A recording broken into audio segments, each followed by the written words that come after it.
J'ai toujours eu des expériences, on va dire, hyper sensorielles très très fortes. Je voyais bien que mes amis ne vivaient pas forcément la même chose. Genre juste sur un film ou voilà, juste sur des choses basiques comme ça. Ou dans l'heure de voyage, je suis allée en Inde, voilà, je suis montée dans l'Himalaya, voilà, mon taux vibratoire est beaucoup monté, je commençais à sentir beaucoup de choses. Mais moi j'avais peur de tout ça en fait, donc je le refusais.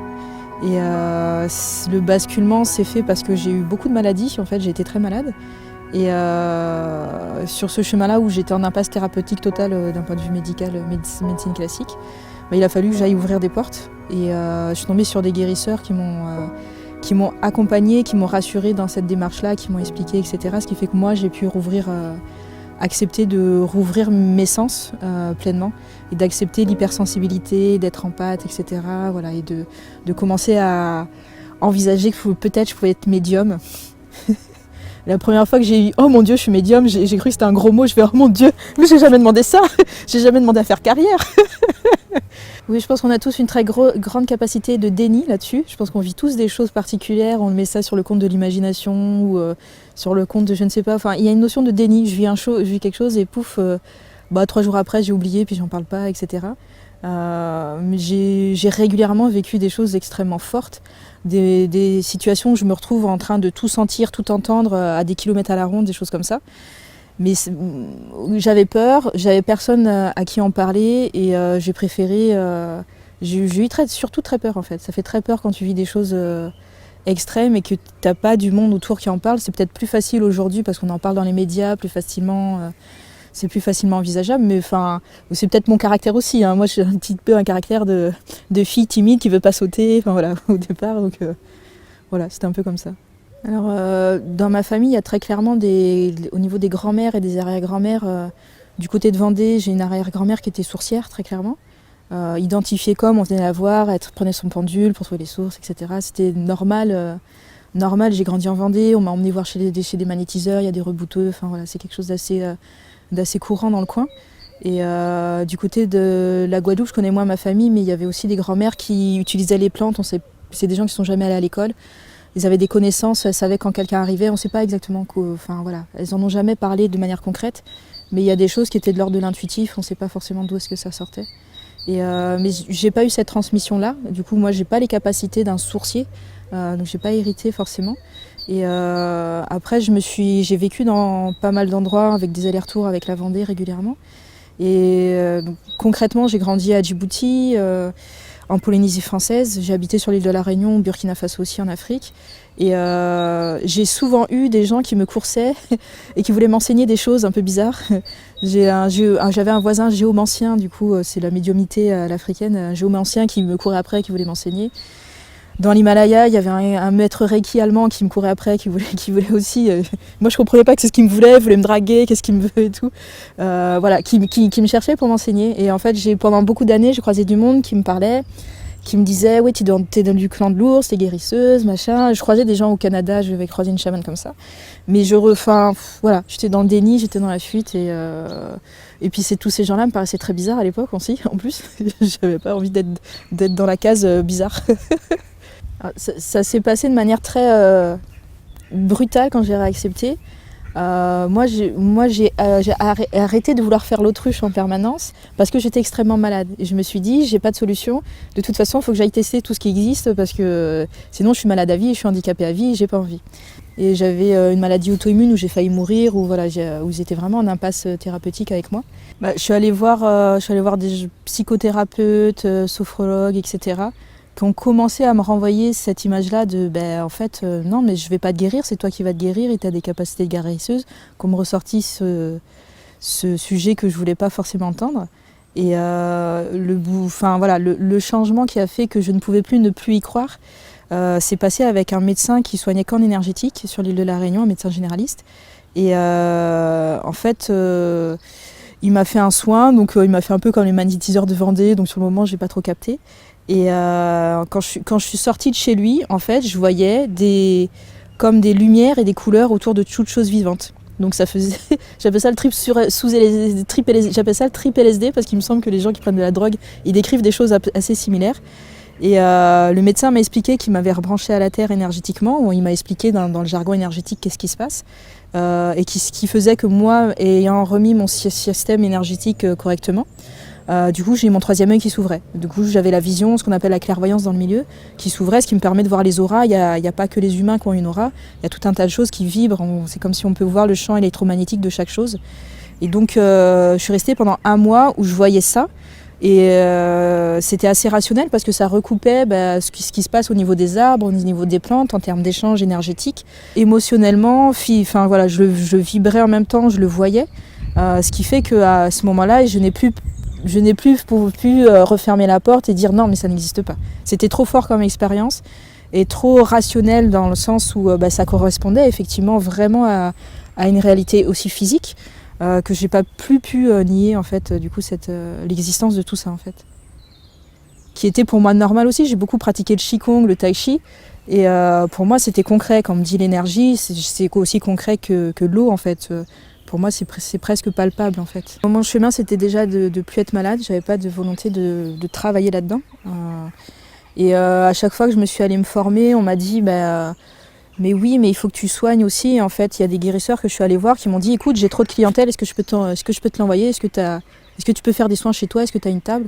Et ça a plus ou moins démarré comme ça, sachant que moi-même, j'avais pas fini ma propre guérison, donc j'avais des peurs par rapport à ça, je me sentais pas légitime, sachant que j'avais pas forcément réglé tout. Et en même temps, j'avais ces collègues, ces thérapeutes qui sont vite devenus des collègues, qui m'ont poussé à me mettre en marche. Et effectivement, il y a une notion dans certaines maladies, beaucoup de maladies peuvent être comprises comme on n'est pas nous-mêmes en fait. On est en train de vivre une vie qui n'est pas du tout en accord avec qui l'on est. On peut parler d'âme ou d'essence, en tout cas de ce qui nous fait vibrer, en tout cas de ce qui nous plaît. Et le fait de me ramener moi à ce que je suis, du coup, faisait partie de la guérison, c'est-à-dire en acceptant moi. Et effectivement, la maladie a disparu quand moi j'ai accepté d'ouvrir tous ces canaux en fait. Pour les mains, ça allait, parce que comme j'avais ma grand-mère à la maison, que j'avais déjà vu des magnétiseurs, ça ne m'a pas énormément perturbée ou choquée. C'était plus la fois où j'ai testé un soin à distance. On a fait des tests d'un bout à l'autre d'une maison, et là je me suis rendu compte que la personne sentait ce que je faisais sans... Et là ça m'a beaucoup perturbée. Je me dis mais comment c'est possible de pouvoir faire la chose à distance? Et là du coup c'était vraiment des expériences concrètes qui permettaient de voir empiriquement, ok, qu'est-ce que tu as senti? La personne décrit, j'ai senti ça, et ça correspondait exactement à ce que j'avais fait. Pour moi l'énergie c'est vraiment partout en fait. Si je fais ça en fait, entre mes mains il y a de l'énergie. Donc effectivement les magnétiseurs de manière classique, ils travaillent avec leur propre magnétisme, ils utilisaient leur propre énergie, et de plus en plus on est à l'heure actuelle dans l'énergétique. Ça veut dire que normalement la personne n'utilise pas son propre magnétisme, sa propre énergie. Donc ça veut dire qu'on va canaliser l'énergie via nos mains pour la concentrer, la focaliser d'une certaine manière sur la personne. Après, il y a comme on va dire un médecin intérieur ou une intelligence intérieure. J'aime bien utiliser, comme dans Il était une fois la vie, où il y a un vieux monsieur au contrôle qui va dispatcher les choses, qui va faire en sorte que ça va se réorganiser dans le corps. C'est-à-dire qu'on est, à un moment, on est juste passeur d'énergie, et après, on ne contrôle pas forcément tout le processus. C'est pour ça qu'on ne peut pas garantir forcément tout ce qui se passe, parce qu'il y a vraiment un côté action du côté de la personne qui reçoit. C'est-à-dire comment elle va le réceptionner, comment son intériorité va gérer ça, comment ça va se réorganiser au niveau de ses organes, au niveau de ses circuits énergétiques, au niveau de ses centres énergétiques. Oui, alors il y a certes l'intention, et j'aime bien, je suis un petit peu, sans être physicienne, j'aime bien suivre un peu les physiciens qui parlent de tout ça en théorie quantique, théorie des cordes, théorie des fentes, où il y a certains scientifiques qui parlent de multivers, c'est-à-dire qu'on vit dans un multivers, et en fait d'une certaine manière il y a des vortex un peu partout. Et donc une des hypothèses serait que quand on fait un soin à distance, ça passe d'un point A et ça ressort à un point B directement vers la personne. C'est une hypothèse, c'est pas encore complètement prouvé scientifiquement.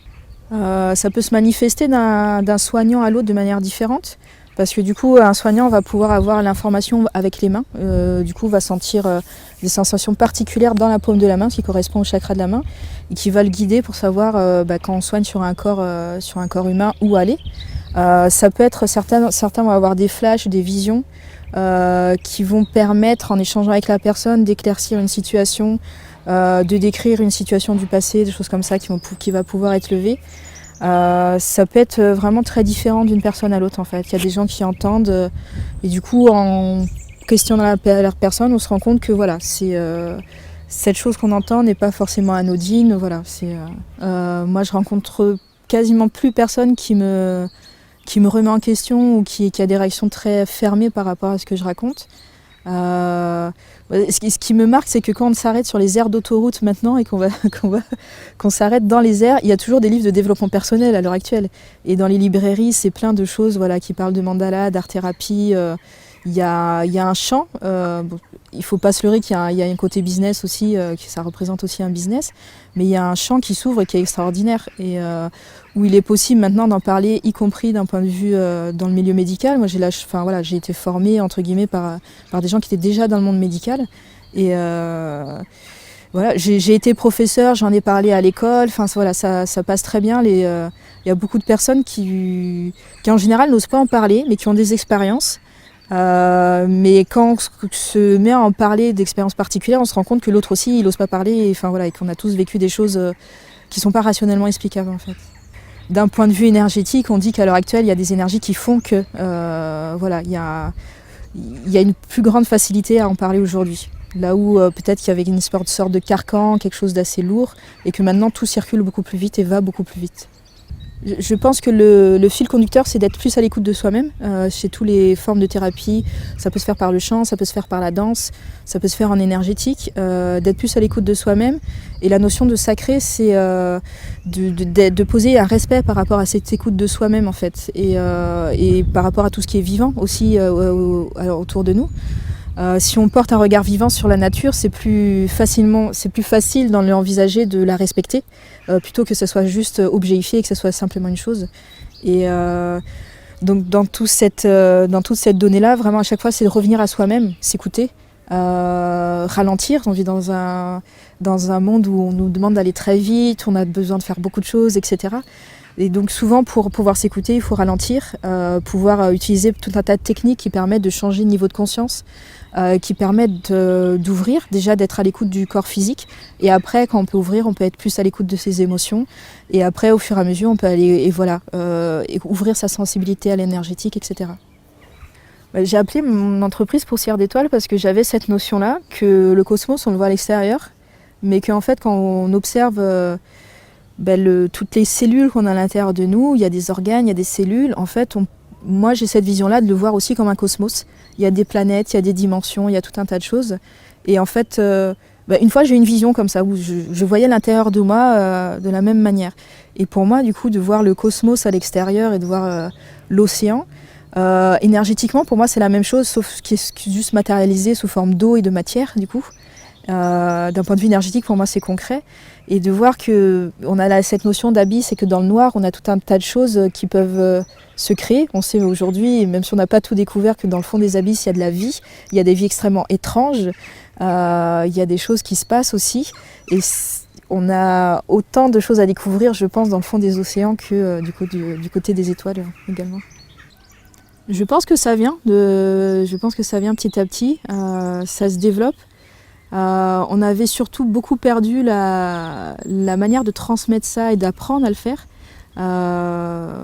C'est en train de revenir. Sur des écoles, pas forcément en France, ils sont en train de se rouvrir, ils ont gardé les connaissances pendant tout un temps. Je pense la tradition Toltec qui transmet des informations qu'ils ont gardées pendant des siècles fermés, comme du côté du bouddhisme, etc., où il y a des voies, on appelle ça exotériques. Ce qu'ils enseignent, c'est la voie exotérique, mais il y a une lignée ésotérique qu'ils ont gardée secrète aussi au niveau des monastères pendant très longtemps, que petit à petit, ils sont en train d'ouvrir certaines choses. C'est pareil, dans l'hindouisme aussi, il y a des choses qui sont en train d'être divulguées au plus grand nombre, petit à petit. Et je pense qu'il y a tout un tas de gens qui font de plus en plus d'expériences, soit des personnes qui ont vécu qui ont fait des NDE, des choses comme ça, qui peuvent témoigner ou qui ont fait le test tout simplement de s'entraîner à méditer et de se concentrer tous les jours sur quelque chose et qui ont vu les résultats se concrétiser, se matérialiser directement. C'est quelque chose que j'ai expérimenté moi quand j'étais malade, où je suis sortie de l'hôpital alors que j'étais censée rester une semaine parce que je m'entraînais, j'imaginais mes cellules en train de se reconstruire et j'ai constaté que par rapport à ce que disaient les médecins, ça allait plus vite effectivement. Et je l'ai expérimenté de manière très concrète parce que j'ai été techniquement dans un état où j'étais morte une fois. Et en fait, je parlais, je bougeais normalement, les médecins n'ont pas trop compris. Et j'ai expérimenté un état où il y a une espèce de super état qui se met en marche. Il y a quelque chose à l'intérieur du corps humain qui n'est pas ce qui fonctionne là à l'heure actuelle, mais qui prenait le relais et qui me permettait de faire ma vie quotidienne et même de faire des choses assez extraordinaires, alors que techniquement j'avais une moelle osseuse qui ne fonctionnait plus depuis quelques semaines, donc j'avais pas censé avoir assez de sang dans le sang qui circule pour que mon corps continue à fonctionner. Donc je crois foncièrement à ça parce que je l'ai expérimenté. Je connais d'autres personnes qui ont expérimenté ce genre de choses. Il y a de plus en plus de personnes qui en parlent. Je pense notamment à Joe Dispenza qui s'est guéri lui-même par rapport à des maladies. En France, il y a Thierry Casasnovas qui parle beaucoup de crudivorisme, etc., qui est passé par ce genre d'étape-là. Là, on n'est plus sur l'esprit, mais sur la qualité de l'alimentation, bien qu'il y ait une notion de conscience aussi à poser aussi là-dedans. Et voilà, pour les personnes qui sont intéressées, on vit une époque formidable, il y a plein d'informations sur Google, il y a plein de choses, il y a plein d'informations de personnes qui partagent leur expérience. Il y a de plus en plus, on trouve des informations scientifiques aussi sur Internet. Et voilà, le champ d'expérimentation est très ouvert. Et sachant que voilà, si les jeunes générations qui arrivent vont être formées à ça, sont formées à la méditation, je pense qu'ils iront encore plus loin que nous en fait, dans notre compréhension. J'ai beaucoup de respect pour tous ces anciens et ces anciennes qui ont travaillé à maintenir ces connaissances à une époque où c'était pas du tout confortable et facile, où la parole n'était pas ouverte en fait. Après-guerre, il y a une notion de on est beaucoup allé sur le matériel, sur ok, l'industrialisation apporte plein de choses matérielles dans la période du baby-boom, etc. Voilà, où les grand-mères, elles ont dit voilà, l'arrivée de la machine à laver, ça a révolutionné la vie, enfin, des familles et des femmes notamment. Et je pense que c'est une période aussi où on se focalisait peut-être sur autre chose. Et clairement, à l'heure actuelle, y a une perte de sens qui s'est effectuée. On est en recherche de sens, de savoir qu'est-ce qui se passe. Et on va rechercher du coup cette spiritualité qui n'a jamais complètement disparu. Donc, du coup, j'ai eu un parcours de professeur dans ma vie et ça revient où là je forme en énergétique. Et j'ai le projet de créer une école, un centre où les enfants qui sont déjà ouverts à tout ça puissent venir chercher l'information auprès de professionnels, de personnes compétentes dans leur domaine, pendant les vacances scolaires par exemple, mettons, que les adultes qui veulent se former à telle ou telle catégorie puissent venir se former, que ça devienne normal, voilà, et que les entreprises puissent aussi venir chercher la notion de l'énergétique, comment la positionner dans le bâtiment, dans la gestion des équipes, dans le management, comment on peut prendre ça en considération, comme niveau professeur dans l'éducation nationale. Si on aborde un groupe d'un point de vue énergétique, ça amène vraiment d'autres visions. Et si on sait le gérer, voilà, ça peut être beaucoup plus facile à gérer entre guillemets aussi. Merci. Merci.